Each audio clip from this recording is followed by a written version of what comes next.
রাগে ফুঁসছে বাংলার মানুষ, প্রশ্ন করছে, উত্তর চাইছে বাংলার মানুষ।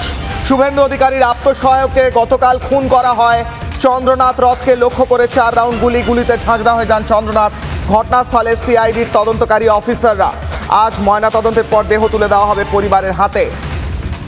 যে ব্রেকিং নিউজের দিকে গতকাল থেকে টানা নজর রাখছি, শুভেন্দু অধিকারীর আত্মসহায়ককে খুন করা হয়েছে। আমরা যে জায়গাটা দেখতে পাচ্ছি এখানে যেটা হচ্ছে, গাড়িটা আসছিল কে, সেই যখন গাড়ি করে আসছিল তাকে আচমকা একটা সাদা গাড়ি, এরকম একটা সাদা গাড়ি এসে তার গাড়ির সামনে দাঁড়িয়ে যায় এবং তার সামনে যখন গাড়িটা দাঁড়িয়ে যায় এবং দুপাশ দিয়ে দুটো মোটর বাইক, এবং বলে দিচ্ছি গাড়ির মধ্যে কি ছিল।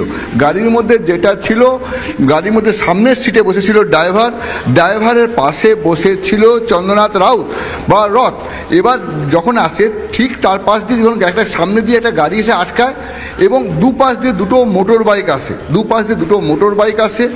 একটা মোটর বাইক আসে ডান দিক দিয়ে, একটা মোটর বাইক আসে বাঁ দিক দিয়ে, এবং তারা সেই সময় গুলি চালায়। এবং যখন গুলিটা চালায় এবং যেখানে 3 জন ছিল মোট, একজন ড্রাইভারের পিছনে রথ এবং তার পিছনে আরেকজন, এই 3 জনের মধ্যে 3 জনই গাড়ি চালাতে পারতো।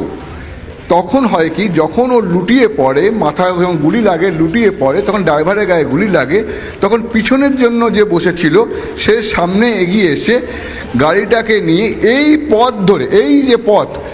পথ ধরে সোজাসুজি চলে যায় নার্সিংহোম।